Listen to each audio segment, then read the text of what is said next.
आणि तुमची भूमिका काय? ज्यांच्यावरती संकट आले तो शेतकरी समाजाने आहे की नाही हा महत्त्वाचा मुद्दा आहे. मी एक 8-10 दिवसापूर्वी जेव्हा पूरग्रस्त विभागाची पाहणी केली होती, आपत्तीग्रस्त शेतकऱ्यांना भेटलो होतो. 50,000 रुपये हेक्टर ही काही माझ्या मनातली मागणी नाही, ही शेतकऱ्यांच्या आवश्यकतेची मागणी आहे. कारण तुमच्याही माध्यमातून या संकटाची दृश्य संपूर्ण देशाने पाहिलेली आहेत. आजपर्यंत असं भीषण संकट हे मराठवाड्यावरती कधी आलेलं नव्हतं. पिकाचं नुसतं नुकसान नाही झालेलं तर जमिनी खरडवून गेलेल्या आहेत. म्हणजे अक्षरशः खरडवून गेल्या आहे. त्या खरडवून शब्दाचा अर्थ तिकडे कळतो. जमिनीचा वरचा मातीचा थरच वाहून गेला आहे. दगडगोटे वाहून आलेले आहेत. खालचे जे दगडगोटे होते ते वर आलेले आहेत. अनेक ठिकाणी रस्ते वाहून गेलेले आहेत. पाणंद रस्ते तर आता काय आहेत नाही आहेत. मला काही शेतकऱ्यांनी सांगितलं की साहेब आमच्या शेतातल्या म्हणजे कुंपडं मिंपडं म्हणजे कोणाची किती जमीन काय हे सगळंच नासधूस झालेली आहे. घरं वाहून गेलेली आहेत.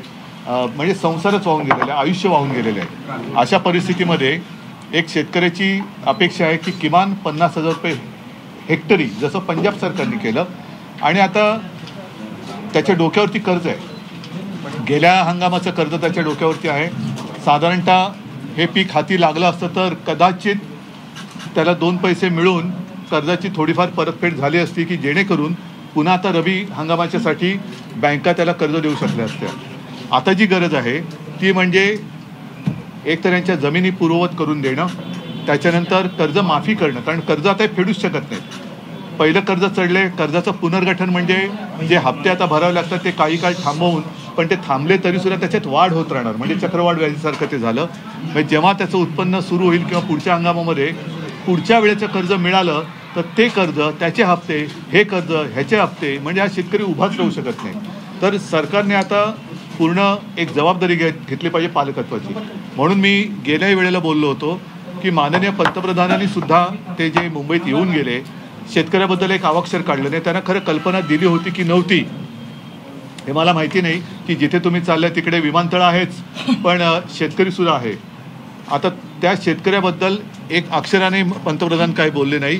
पण पंतप्रधानांचा दौरा सुरळीत व्हावा म्हणून शेतकऱ्यांच्या तोंडाला पानं पुसावीत असे पॅकेज जाहीर केले गेले की जेणेकरून सगळ्यांना असं वाटलं की अरे 31,000 कोटी म्हणजे बापरे खूपच झाले. तर तसं ते नाही आहे.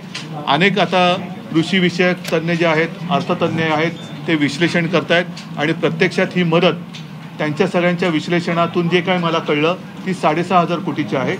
एक तर पीक विम्याला त्यांनी जे काय सांगितलं की 5,000 कोटी रुपये देतो, हे 5,000 कोटी देणार कसे? कारण ते जे ट्रिगर होते ते काढलेत. ते ट्रिगर काढल्यानंतर तुम्ही नुकसान पीक कापणीचा जो काही ट्रिगर होता तो पीक कापणी आता आहे कुठे? त्याच्यामुळे ही सगळी फसवी पॅकेजची घोषणा आहे.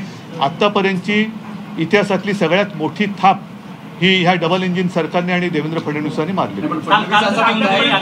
म्हणतायत की उद्धव ठाकरे यांनी आरशामध्ये पाहावं, मागच्या सरकारमध्ये असताना देखील त्यांनी पूर्ण कर्जमाफी दिली नव्हती. 20,000 कोटी. बरं ठीक आहे, मी आरशात बघतो पण तुम्ही शेतकऱ्याकडे तरी बघा. शेतकऱ्याकडे बघा ना. तुम्हीच जे सांगताय की मी हे मान्य करतो की आत्तापर्यंत कधी नव्हतं आलं एवढं भीषण संकट आहे. देवेंद्र फडणवीसांनी कशात पाहायचा त्यांचा प्रश्न आहे. परंतु माझं जे नागपूरला अधिवेशन झालं होतं मुख्यमंत्री म्हणून तेव्हा कोणतेही संकट असं नव्हतं. तरीसुद्धा मी कर्तव्य म्हणून माझ्या शेतकऱ्यांना 2 लाखापर्यंतची पीक कर्जमुक्ती केली होती. जो शेतकरी नियमित कर्ज परतफेड करतो त्यासाठी 50,000 रुपये प्रोत्साहनपर राशी जाहीर केलेली आणि कालबद्ध परिस्थिती आजही त्यांनी जी 2017 साली जाहीर केलेली कर्जमुक्ती चालू आहे, अजूनही चालू आहे. दुर्दैवाने एक गोष्ट नक्की थोडीशी राहिली होती ती म्हणजे नियमित कर्ज परतफेड करणाऱ्यांना 50,000 रुपये आम्ही द्यायला सुरुवात केली आणि त्याच वेळेला करोना आला. करोना सरतो न सरतो आम्ही ती प्रोत्साहनपर राशी द्यायला सुरुवात केली. या लोकांनी गद्दारी करून सरकार पाडलं आणि त्याची 12 वाजून. 16 लाख शेतकऱ्यांना आम्ही ते पैसे दिले, नियमित कर्ज भरणाऱ्यांना 50,000. आनंद आहे. पण आत्ताच्या मग शेतकऱ्याला तुम्ही का नाही देत? आणि म्हणून मी सांगितलं ना की जर का पैशाची कमी वाटत असेल तर PM केअर फंडातून आणा. PM केअर फंडातून पैसा आणा आणि द्या ना. तुम्ही 31,000 रुपये जी काय फसवी घोषणा केली त्याच्यामध्ये जुन्या सगळ्यांचा बेरीज करून त्यांनी तो आकडा केलेला आहे. त्यातले बरेचसे पैसे अजून मिळालेलेच नाही आहेत. आणि मी केवळ कर्जमुक्तीच नव्हती केली तर 2-3 वेळेला जी चक्रीवादळं आली, पश्चिम महाराष्ट्रामध्ये पूर आला, अगदी चिपळूणच्या बाजारपेठेत सुद्धा मी गेलो होतो. या सगळ्या वेळेला महाविकास आघाडीच्या सरकारतर्फे जेवढी करता येणं शक्य आहे NDRFच्या निकषाच्या वर ती मदत आम्ही केली होती आणि प्रत्यक्ष शेतकऱ्याच्या हातात घेतली. राजकारण करते असा आरोप केलाय त्यांनी. काल एकनाथ शिंदे आले होते, त्यांनी म्हटलं की उद्धव ठाकरे किती वेळा आंबरडा फोडणार आहेत. आमदार पळाले तेव्हा आंबरडा फोडला. मी मागेच बोललोय की गद्दाराला मी उत्तरच देत नाही. त्याशिवाय तो गद्दार आहे, त्या गद्दाराला मी उत्तर देत नाही आणि त्याला बोलायची त्याची कुवत पण नाही आणि त्याने बोलू पण नाही. तुम्ही राजकारण करताय शेतकऱ्यांच्या नावाने, तुम्ही राजकारण करताय असं भाजपचे काही नेत्यांनी बोलतात. आता तुम्ही जर का मी ज्याचा उल्लेख केला, शहरभर त्यांनी जी काय पूर्ण होर्डिंग लावलेत, एक तर काल परवाकडे ब्रिटनचे पंतप्रधान मुंबईत आले होते आणि जी काय मी जिकडे राहतो तिकडे BKCत ते आले होते, अशी काय आणि संपूर्ण मुंबई बरबटून टाकली आणि होर्डिंगनी जणू काही त्यांनी या मिंदे गटात प्रवेश केला की काय, अशा पद्धतीने ते होते. ही सगळी बरबटगिरी चाललेली आहे, जाहिरातबाजी. त्या जाहिरातीचे पैसे स्वतःला उपाधी द्यायची, स्वतःची पाठ थोपटून घ्यायची आणि जाहिराती करायच्या. जाहिरातीचा करोडो रुपये पैसा हा शेतकऱ्याला का नाही देत तुम्ही? आता सुद्धा तुम्ही होर्डिंग पाहिली तर स्वतःची पाठ थोपट आहेत. त्यांचेच प्रदेशाध्यक्ष त्यांची स्तुती करतायत, कोण त्यांचे मंत्री स्तुती करतायत, कोण त्यांचा आमदार स्तुती करतोय. शेतकरी का नाही त्यांची स्तुती करत आहेत? पण उद्धवजी, शेतकरी संकटात असताना राज्याचे सहकार मंत्री बाळासाहेब पाटील असं म्हणतात की शेतकऱ्यांना कर्जमुक्तीचा नाद लागलाय आणि निवडणुकीच्या काळात शेतकरी कर्जमुक्ती त्यांना नाद या बाबतीत जी काही घोषणा केली ती सहज केलेली घोषणा होती. तो जो काय नाद हा शब्द आहे ना, हा तो त्यांच्याबद्दलचा खरा असेल, कारण नाद कशाला म्हणतात हे त्यांना जास्त माहिती आहे. शेतकरी आज आत्महत्या करतोय आणि तो कर्जमुक्त करा हा नाद असेल तर मग या मंत्र्यांना त्यांचं मानसिक स्थिती तपासून घ्यायला पाहिजे. आणि असे सगळे जर का मानसिक स्थिती बिघडलेले लोक कारभार काय करणार? म्हणजे त्यांना शेतकऱ्यांनी प्रश्न विचारला तर ते त्याच्यात त्यांना राजकारण दिसतं.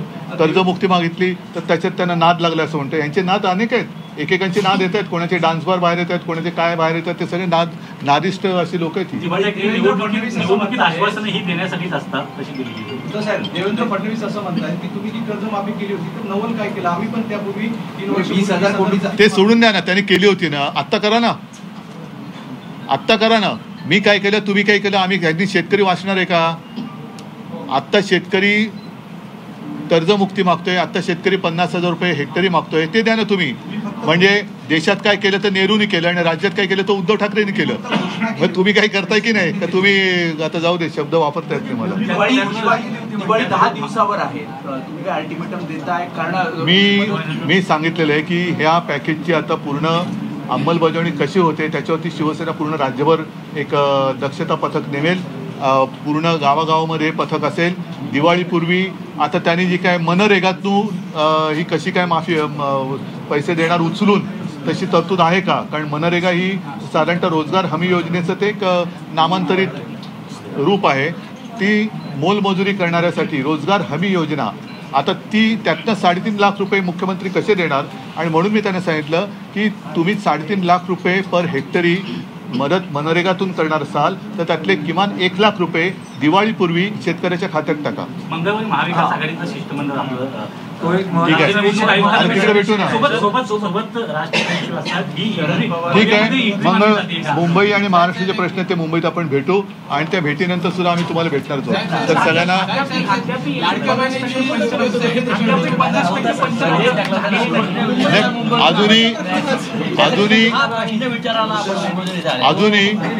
अजूनही केंद्राचं पथक इकडे आल्याचं मला तुमच्या माध्यमातून कुठेही दिसलेलं नाही. कदाचित माझ्या नजरेतनं बातमी सुटली असेल तर कृपा करून मला सांगा की केंद्राचं पथक येऊन या जिल्ह्यात या तालुक्यात या सगळ्या जमिनीची पाहणी करून गेले. आता जेव्हा पंतप्रधान इकडे आले होते त्यावेळेला हे मुख्यमंत्री आणि असंविधानिक 2 उपमुख्यमंत्री हे जाऊन त्यांना भेटून सांगायला पाहिजे होतं की आपण आलायत, आपलं स्वागत आहे, पण महाराष्ट्रासाठी विशेष पॅकेज द्या. जसं बिहारच्या निवडणुका डोळ्यासमोर ठेवून 10,000 रुपये तुम्ही केंद्रातनं त्यांच्या महिलांच्या खात्यामध्ये टाकले तसे तुम्ही शेतकऱ्याला द्या. आणि माझी तर मागणी अशी आहे की पंतप्रधान हे भाजपचे नाहीत, पंतप्रधान हे देशाचे आहेत. त्यांनी केवळ एका राज्यावरती जी काही दया दाखवली आनंद आहे, मला त्याच्याबद्दल दुःख नाही किंवा कुठेही असूया नाही आहे. त्यांनी पूर्ण देशातल्या महिलांच्या खात्यामध्ये 10,000 रुपये टाकावे, निवडणूक असो वा नसो. मराठी अस्मितेसाठी उद्धव ठाकरे राज ठाकरे एकत्र आले, तसेच शेतकरी जो संकटात आहे या स्थितीमध्ये शेतकऱ्यांच्या मदतीसाठी राज ठाकरे आणि उद्धव ठाकरे एकत्र बाहेर मिळतील का? आता सुरुवात झालेली आहे. म्हणून मी जरी याचं नाव हंबरडा मोर्चा असलं तरी मी इशारा मोर्चा म्हटलेला आहे. आणि शेतकरी जो आक्रोश करतोय तो आक्रोश जर का या सरकारच्या कानावर पडून सुद्धा सरकारचे कान बंद झाले असेल तर ते कान उघडण्याचं काम शिवसेना करेल. यायचं असेल आम्ही जरूर येतील. महाराष्ट्रातल्या प्रत्येक संकटाच्या विरुद्ध आम्ही दोघंही एकत्र येऊ. सगळ्यांना धन्यवाद. जय महाराष्ट्र. संभाजीनगरमध्ये उद्धव ठाकरे यांनी पत्रकार परिषद घेतलेली आहे. जर सरकारचे कान बंद झालेले असतील तर आम्ही हंबरडा फोडून सरकारचे कान उघडू असं देखील त्यांनी म्हटलेलं आहे. सोबतच महाराष्ट्राच्या हितासाठी दोन्ही ठाकरे बंधू एकत्र येऊ असं विधान देखील उद्धव ठाकरे यांनी केलेलं आहे.